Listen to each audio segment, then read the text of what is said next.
சிவகாமியின் சபதம் பாகம் 3 12ஆம் அத்தியாயம். 3 உள்ளங்கள். காஞ்சி மாநகரின் வடக்கு கோட்டை வாசல் வழியாக வாதாபி சக்கரவர்த்தி அந்நகருக்குள் பிரவேசித்துக் கொண்டிருந்தபோது தெற்கு கோட்டை வாசல் வழியாக குமார சக்கரவர்த்தி வெளியேறி கொண்டிருந்தார். அவருக்கு முன்னால் 30,000 பல்லவ வீரர்கள் அடங்கிய காலாட்படையும் 5,000 போர் குதிரைகளும் 100 போர் யானைகளும் மற்றும் சேனை பரிவாரங்களும் நகரிலிருந்து வெளியேறி கோட்டைக்கு சற்று தூரத்தில் அணிவகுத்து பிரயாணத்துக்கு ஆயத்தமாக நின்றன.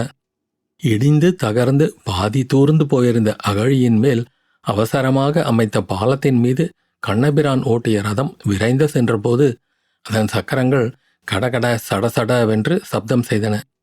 ரதத்தில் மாமல்லரும் பரஞ்சோதியும் வீற்றிருந்தார்கள். அகழி பாலத்தை ரதம் கடந்து அக்கறை சென்றதும் பாலம் அகற்றப்பட்டது. உடனே கோட்டை வாசல் கதவுகள் தடார் தடார் என்று சாத்தப்பட்டன. அக்கதவுகளின் தாள்களை போடும் லொடக் லொடக் என்ற சப்தமும் பூட்டுகள் பூட்டப்படும் டடக் டடக் என்ற சப்தமும் ரத சக்கரங்களின் கடகட சடசட என்ற சப்தத்துடன் கலந்து கொண்டன. அச்சமயம் அந்த ரதத்தில் வீற்றிருந்த 3 பேரின் இதயங்களும் கூட படக் படக் என்று அடித்து கொண்டிருந்தன. மாமல்லர் புறப்படுவதற்கு முன்னால் தமது அன்னை புவனமாதேவியிடம் விடைபெற்றுக் கொள்வதற்காக சென்றார். அப்போது அந்த வீரமாதரசின் கண்கள் கலங்கியிருந்தன. அவளுடைய உள்ளமும் கலக்கமடைந்திருந்ததாக தோன்றியது. துர்விநீதனை தண்டிப்பதற்காக புள்ளலூர் போர்க்களத்துக்கு மாமல்லர் புறப்பட்ட போது புவனமகாதேவி இத்தகைய மனக்கலக்கத்தை காட்டவில்லை. அச்சமயம் முகமலர்ச்சியுடனும் பெருமிதத்துடனும் வீரமகனை ஆசீர்வதித்து வாழ்த்தி அனுப்பினாள். அம்மா, இது என்ன? ஏன் கலங்குகிறீர்கள்? போர்க்களம் எனக்கு புதியதா? யுத்தந்தான் புதியதா என்று மாமல்லர் கேட்டதற்கு சக்கரவர்த்தினி, குழந்தாய், அதை குறித்தெல்லாம் நான் கவலைப்படவில்லை. உன்னுடைய தந்தையின் காரியம்தான் என்னை வருத்துகிறது. தசரதர் செய்ததைக் காட்டிலும் கொடுமையான காரியத்தை உன் தந்தை செய்கிறார். தசரதர் ராமனை காட்டுக்கு அனுப்புவதோடு நின்றார். உன் தந்தையோ ராமனை காட்டுக்கு அனுப்பிவிட்டு அதே சமயத்தில் ராவணனையும் விருந்தாளியாக வரவேற்கப் போகிறார் என்றாள். இதை கேட்ட மாமல்லரின் முகத்தில் சென்ற சில காலமாக காணப்படாத குறுநகை மலர்ந்தது. தாயே, நான் ராமன் இல்லை. ராமனாயிருந்தால் சீதையையும் கூட்டிக் கொண்டல்லவா காட்டுக்குப் போக வேண்டும். என் தந்தையும் தசரதர் இல்லை. ஏனென்றால் கைகேயை வார்த்தையை கேட்டுக்கொண்டு அவர் என்னை வனத்துக்கு அனுப்பவில்லை. புலிகேசியோ நிச்சயமாக ராவணன் இல்லை. ராவணன் சுத்த வீரன் அம்மா. போர்க்களத்தில் சகலமும் போய் தன்னந்தனியாக நின்றபோதும் சரணாகதி அடைய மறுத்துவிட்டு உயிரை விட்டான். அந்த மகாவீரன் எங்கே? இந்த கோழை புலிகேசி எங்கே? 100 காத தூரம் படையெடுத்து வந்துவிட்டு யுத்தம் செய்யாமலே அல்லவா இவன் திரும்பி போகப் போகிறான் என்றார் மாமல்லர். குமாரா, நீ என்னதான் சொன்னாலும் மொத்தத்தில் என் மனத்தில் அமைதி இல்லை. பல்லவ குலத்தின் தீரா விரோதியுடன் உன் தந்தை சிநேகம் கொண்டாடுவது எனக்கு பிடிக்கவில்லை. இந்த சமயத்தில் நீ காஞ்சியை விட்டு போவதும் எனக்கு சம்மதமாயில்லை. இதனாலெல்லாம் என்ன விபரீதம் வருமோ என்னவோ என்று மனம் சஞ்சலமடைகிறது என்றாள் பல்லவ சாம்ராஜ்ய சக்கரவர்த்தினி. மேற்கண்டவாறு அன்று காலையில் அன்னை கூறிய வார்த்தைகள் மாமல்லருடைய மனத்தில் ஆழமாய் பதிந்து கிடந்தன. இன்னதென்று சொல்ல முடியாத சோர்வு அவர்களுடைய உள்ளத்தில் குடிகொண்டிருந்தது. பெருமுயற்சி செய்து அந்த சோர்வை போக்கிக் கொள்ள முயன்றார். வரப்போகும் யுத்தத்தையும் பாண்டியனை தாக்கி அவனை தண்டிக்கப் போவதையும் நினைத்து கொண்டார். அதோடு மண்டபப்பட்டு கிராமத்தில் இருக்கும் ஆயனர் மகளையும் எண்ணிக்கொண்டார்.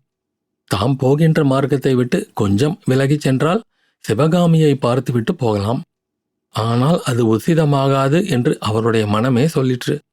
புலிகேசியை புறங்காட்டி ஓடச் செய்துவிட்டு திரும்பி அவளிடம் வருவதாக அல்லவா அன்றைக்கு சொல்லிக்கொண்டு விடை பெற்றோம்.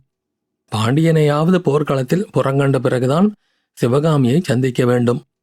இவ்வாறான பற்பல எண்ணங்கள் அலைமேல் அலை எறிந்து மாமல்லரின் உள்ளத்தை அலைத்து கொண்டிருந்தன. தளபதி பரஞ்சோதியும் வழக்கத்தை காட்டிலும் அதிக கடுமையாக தம்முடைய முகத்தை வைத்துக் கொண்டிருந்தார். ஒரு பெரிய பொறுப்பு உணர்ச்சியானது அவருடைய மனத்தில் பெரும் பாரமாய் அமர்ந்து அதை அமுக்கிக் கொண்டிருந்தது. அன்று காலையில் சக்கரவர்த்தி அவரை அந்தரங்கமாக அழைத்து, தம்பி, உன்னை நம்பித்தான் மாமல்லனை இப்போது போர்க்களத்துக்கு அனுப்புகிறேன். அவனுடைய இப்போதைய மனநிலையில் முன்பின் யோசனையில்லாமல் முரட்டுத்தனமாக காரியம் செய்வான்.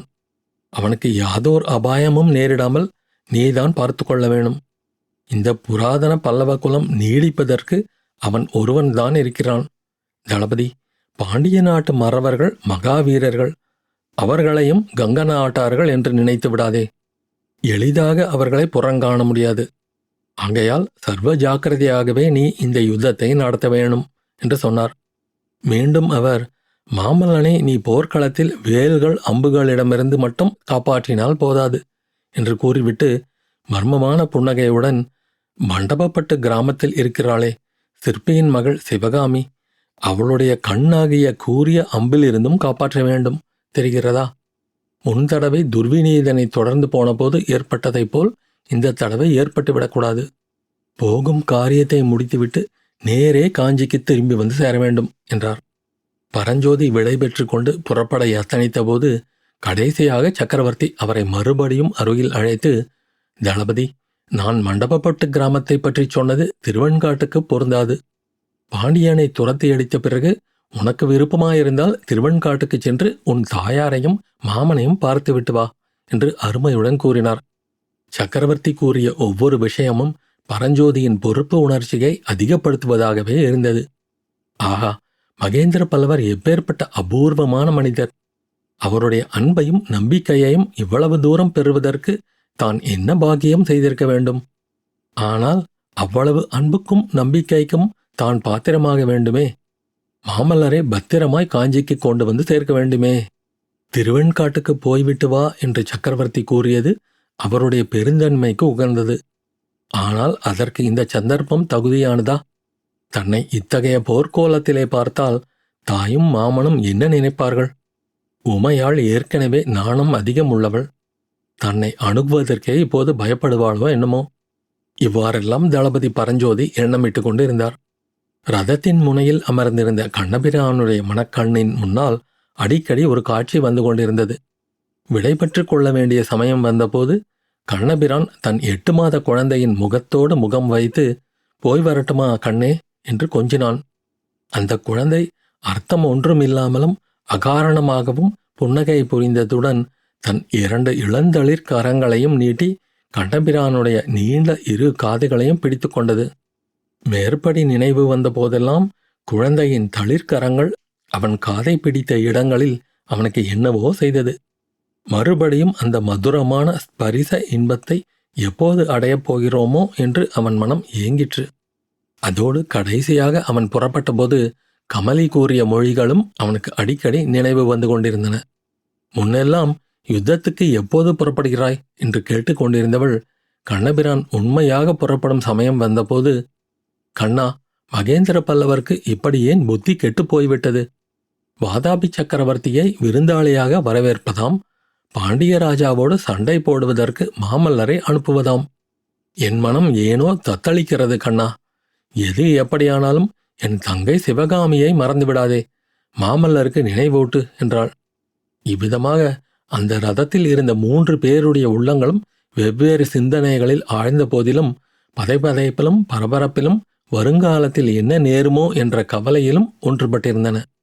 எனவே அவர்களுடைய இருதய துடிப்புகள் ஒரே ஸ்வரத்தில் ஒரே தாளத்தில் சப்தித்தன. அத்தியாயம் முடிவு.